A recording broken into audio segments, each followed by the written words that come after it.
Standard 3 subject drawing chapter number 7 object drawing perspective sketch shape and shade light.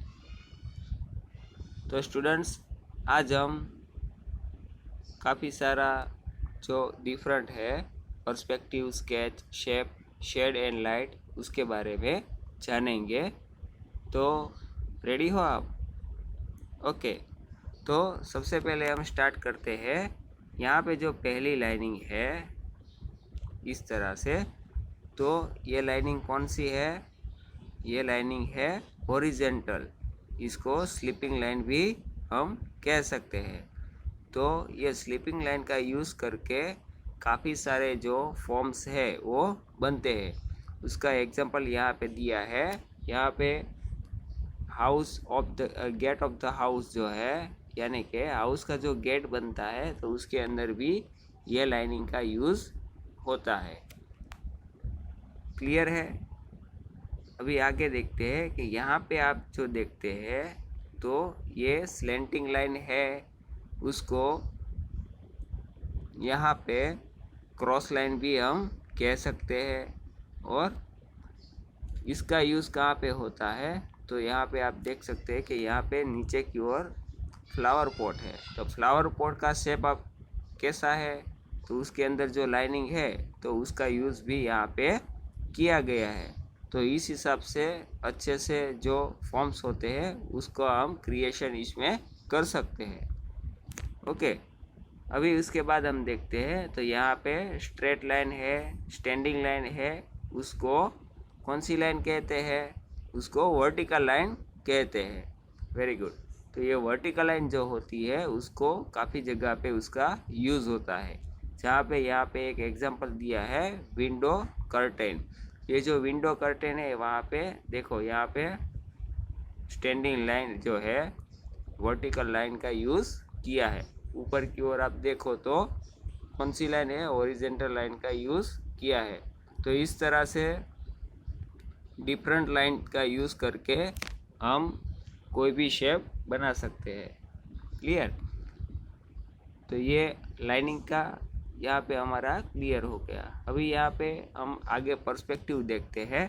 तो perspective में यहाँ पे आपको दो पिक्चर दिखा है, 1 और 2।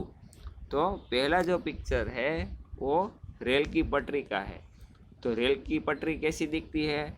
यहाँ पे आगे से बड़ी दिखती है और ऊपर की ओर धीरे धीरे जाते जाते वो दोनों पटरी छोटी होती दिखाई देती है। दोनों पटरी एक दूसरे से मिलती हो ऐसी दिखाई देती है। तो क्या वास्तव में ऐसा होता है? नहीं होता है ना। तो ऐसा में क्यों दिखता है? क्योंकि वो हमारे से दूर होता है, उसके लिए वो डेप्थनेस दिखाई देती है, गहराई दिखाई देती है। तो आगे जाके दोनों जो रेल की पटरी है वो मिलती हुई हमें दिखाई देती है। जो हमारी नज़रों से दूर होता है तो वो हमें छोटा दिखता है। यह नॉलेज जो हमारा है उसको हम पर्सपेक्टिव कहते हैं। उसका हम एग्जांपल लेते हैं कि सभी लोगों ने ट्रेन में सफ़र तो की होगी, ये है ना।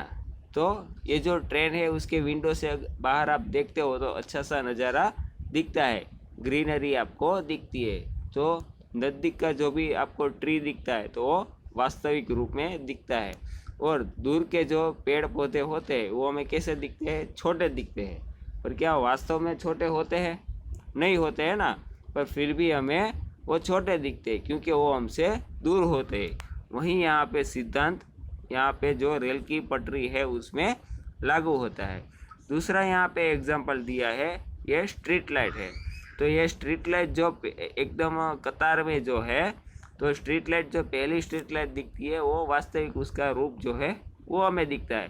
उसके आगे आगे जो सभी स्ट्रीट लाइट है वो छोटी छोटी छोटी छोटी होती हमें छोटी दिखती है। तो ये है पर्सपेक्टिव। अगर आपको इस तरह से कोई भी जो ड्रॉ करना हो तो इस तरह से आप पर्सपेक्टिव का ध्यान रख के हमें ड्रॉ करना होता है। तो आपको पर्सपेक्टिव समझ में आ गया होगा। अभी यहाँ पे दूसरा देते हैं कि यहाँ पे देखो एक स्क्वायर क्यूब है। तो स्क्वायर क्यूब है, यानी कि कोई भी पदार्थ जो होता है, कोई भी ऑब्जेक्ट होता है, वो एक ही होता है, एक ही साइज का होता है, तो उसको अलग अलग डायरेक्शन से देखा जाए तो उसका शेप जो है वो डिफरेंट हमें दिखता है। किस तरह से, तो आओ उसका अभ्यास करें। तो यहाँ पे देखो, ये स्क्वायर जो है स्क्वायर क्यूब्स है, तो हमें उसको आगे से देखने से हमें प्रॉपर स्क्वायर उसका शेप दिखेगा। अभी हम थोड़ा ये जो स्क्वायर क्यूब है उसको थोड़ा ऊपर की ओर से देखेंगे, थोड़ा हमारी नज़रों से नीचे होगा ये स्क्वायर क्यूब, तो उसका ऊपर का जो हिस्सा है, उसकी ऊपर की जो सतह है वो भी हमें दिखेगी। यहाँ पे दिख रही है ना, उसके हिसाब से अगर इस तरह से आपको ड्रॉ करना हो तो इस तरह से देखो, यहाँ पे यहाँ से लाइनिंग और यहाँ से लाइनिंग, यानी कि ये जो दोनों लाइनिंग यहाँ से निकलती है तो आगे जाके मिलती हुई दिखाई देती है। तो इस तरह से अगर कोई भी क्यूब्स या कोई शेप आपको ड्रॉ करना हो तो उसको भी पर्सपेक्टिव से ड्रॉ करना होता है, और ये दिखाई में इस तरह से देता है। और तीसरा अभी जो है पिक्चर, उसको हम देखते हैं। तो यहाँ पे जो है ये क्यूब्स है, तो यहाँ हम कहाँ से देखते हैं, तो इस जगह से अगर हम देखेंगे, यहाँ से हम देखेंगे तो ये जो क्यूब्स जो है उसका आगे का हिस्सा और साइड का हिस्सा हमें दिखता है। तो साइड का जो आगे का हिस्सा है सेम वैसा ही साइज का हिस्सा साइड का भी है, पर आगे का हिस्सा पूरा दिखता है और साइड का हिस्सा क्रॉस में देखने से इस हिसाब से दिखता है। देखो ये लाइनिंग जो है यहाँ पे आप देख सकते हो कि ये जो लाइनिंग है वो बड़ी है और नीचे वाली जो लाइनिंग है पीछे वाली वो छोटी दिखती है। वास्तव में वो छोटी नहीं होती है, पर वो हमसे दूर होती है, उसके लिए वो हमें छोटी दिखती है। तो समझ में आ गया। और बाकी हम यहाँ पे देखते हैं, तो ये तीसरा जो ऑब्जेक्ट है, लास्ट वाला ऑब्जेक्ट है, उसको ऊपर की ओर और साइड की ओर भी हमें दिखता है। तो यानी कि उसको साइड और ऊपर की ओर से हम जो देखेंगे तो वो उसकी दोनों बाजू हमें आराम से दिखेगी। यानी कि कोई भी ऑब्जेक्ट एक ही होता है, पर उसको अलग अलग डायरेक्शन से देखा जाए तो वो अलग अलग शेप में हमें दिखेगा।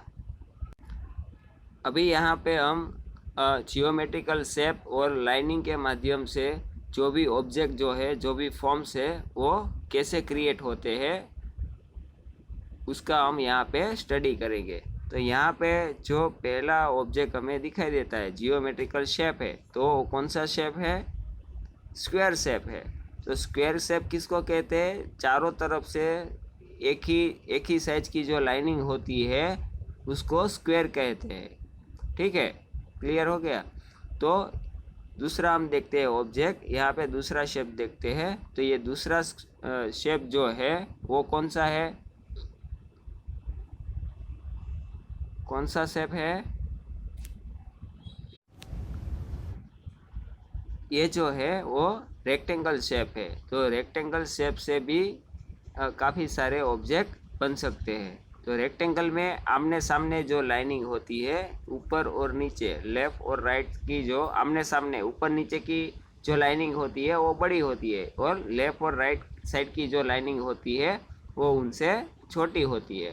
तो ये जो शेप है, जियोमेट्रिकल शेप है, उसको हम रेक्टेंगल कहते हैं। क्लियर हो गया। अभी नेक्स्ट जो है ये पूरा सर्कल है, 36 डिग्री पूरा सर्कल है, तो उसको हम सर्कल शेप कहते हैं। और उसके बाद आते हैं, तो यहाँ पे ये जो 3 कोने वाला जो है शेप, 3 लाइनिंग से पूरा शेप जो बनता है उसको हम ट्रायंगल कहते हैं। क्या कहते हैं, ट्रायंगल। ओके। और उसके बाद जो है ये जो है वो एलिप्स है, एलिप्स शेप इसको कहते हैं। उसके माध्यम से जैसे बॉल भी इसका शेप का बनता है। तो ऐसे जो जियोमेट्रिकल शेप होते हैं उसके माध्यम से काफ़ी हम जो फॉर्म्स बना सकते हैं। उसका एग्जांपल हम लेते हैं कि यहाँ पे जो हाउस है, तो ये जो हाउस है उसके ऊपर जो है शेप वो कौन सा शेप है, ट्रायंगल शेप है। उसके नीचे जो आप देखें तो वो हॉरिजॉन्टल लाइनिंग की है। इसके अंदर छोटे छोटे आप देखते हैं जो स्क्वायर है वो ये स्क्वायर का यूज़ किया है, और स्टैंडिंग पोजीशन में यहाँ पे रेक्टेंगल बनाया है। और यहाँ पे ये पूरा हाउस का शेप बनाने के लिए रेक्टेंगल का शेप यहाँ पे दिया है। तो इस हिसाब से सारे जो जियोमेट्रिकल शेप है उसकी मदद से फॉर्म्स बनते हैं। और दूसरा नेक्स्ट हम देखते हैं, तो यहाँ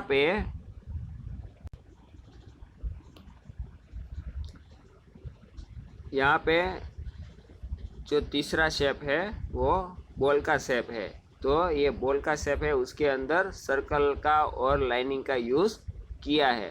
उसके बाद ये सर्कल, उसके बाद आता है लैम्प। तो लैम्प के अंदर भी जो है स्टैंडिंग लाइन यानी कि वर्टिकल लाइन का यूज़ किया है, हाफ सर्कल का यूज़ किया है, स्लीपिंग लाइन यानी कि हॉरिजॉन्टल लाइन का भी यूज़ किया है, और यहाँ पे ट्रायंगल का, स्लीपिंग लाइन का और हाफ सर्कल का, क्रॉस लाइन, यहाँ पे सभी का यूज़ करके ये पूरा लैम्प बना है। तो सारे जो है लाइनिंग और जियोमेट्रिकल शेप से आप अलग अलग फॉर्म बना सकते हो। उसके बाद यहाँ पे लास्ट आता है सॉलिड सिलेंड्रिकली शेप। तो यहाँ पे आप देखते हो कि एलिप्स शेप यहाँ पे दिखता है, और यहाँ पे जो चौड़ा जो हिस्सा है तो ये पूरा शेप है सिलेंड्रिकली शेप यहाँ पे कहा जाता है। जो हम काफ़ी सारे जो जार होते हैं तो उसका शेप इस हिसाब से होता है। तो यहाँ पे जो पर्सपेक्टिव और शेप हमारा क्लियर हो गया। तो आगे हम चलते हैं, यहाँ पे हम शेड और लाइट के बारे में जानेंगे। तो शेड और लाइट के बारे में जानने के लिए यहाँ पे अलग अलग ऑब्जेक्ट दिए हैं, उसको हम ध्यान से देखेंगे। सबसे पहले यहाँ पे रेक्टेंगल है, तो रेक्टेंगल में यहाँ पे सेंटर में आप देखोगे तो लाइट है, और उसके लेफ्ट और राइट साइड पे डार्क टोन है। तो यहाँ पे जो लाइट है वो कहाँ पे आती है, सेंटर में लाइट आती है, और लेफ्ट और राइट साइड में शेड उसका दिखता है। तो इस हिसाब से कहाँ पे पूरा जो शेप होता है उसके ऊपर कहाँ पे लाइट आती है उसका यहाँ पे हमें स्टडी करना है।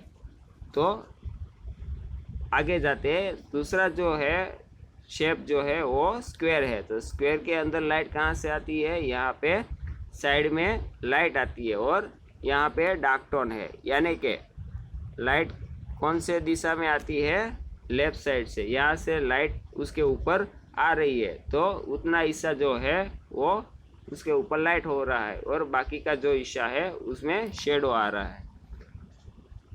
नेक्स्ट आते हैं कि यहाँ पे ट्रायंगल है। तो ट्रायंगल में आप देखते हो तो लाइट कहाँ पे है, यहाँ ऊपर की ओर लाइट है, और नीचे की ओर डार्क है, और गहरा होता जा रहा है। तो लाइट ऊपर की ओर से आ रही है। उसके बाद हम देखते हैं यहाँ पे कौन सा शेप है, पिरामिड। तो पिरामिड शेप है, उसमें एक हिस्सा जो है वो लाइट है, एक हिस्सा डार्क है। तो लाइट कहाँ से आती होगी, यहाँ से। तो यहाँ से लाइट आती है, तो उतना हिस्सा जो है उसमें लाइट वाला हिस्सा है, और दूसरा हिस्सा है वहाँ पे लाइट नहीं आ रही है, तो वहाँ पे डार्क टोन दिख रहा है। क्लियर। और आगे देखते हैं कि यहाँ पे सर्कल है। तो सर्कल में भी लाइट यहाँ पे सेंटर में आ रही है, और आसपास का जो एरिया है वहाँ पे शेड है। तो लाइट पूरा सेंटर में सर्कल के अंदर आ रही है। और यहाँ पे सिलेंडर है, सिलेंडर शेप जो है उसके अंदर हम देखा जाए तो लाइट यहाँ से आ रही है, क्योंकि यहाँ से आ रही है तो उतना हिस्सा जो है वो लाइट वाला है, बाकी का जो पीछे का जो हिस्सा है वो डार्क हमें दिखता है। तो लाइट यहाँ से आ रही है। और ऊपर की सतह जैसे देखो कि यहाँ पे आप देखोगे, यहाँ पे तो यहाँ पे जो लाइट है वो बॉर्डर है। तो बॉर्डर है तो उसके लिए वहाँ पे लाइट नहीं पहुँचेगी, पर यहाँ पे पीछे की जगह जो होती है लास्ट वाली, वहाँ पे लाइट आएगी। तो ये जो नॉलेज है उसको आपको थोड़ा ध्यान में रखना है। तो आज हमने क्या सीखा, आज हमने ऑब्जेक्ट ड्राइंग, पर्सपेक्टिव और स्केच के बारे में सीखा, और उसके जो अलग अलग जो शेप है उसके बारे में हमने जानकारी ली, और शेड एंड लाइट के बारे में आज हमने जाना है। तो इसको प्रॉपरली आपको और ज़्यादा उसका अभ्यास करना हो तो ये जो सारे जो लाइनिंग है वो आप ड्राइंग बुक के अंदर ड्रॉ कर सकते हैं और ज़्यादा आपको नॉलेज अच्छा आएगा। तो आज के लिए इतना ही, आगे हम नेक्स्ट चैप्टर में मिलेंगे। तब तक के लिए बाय बाय।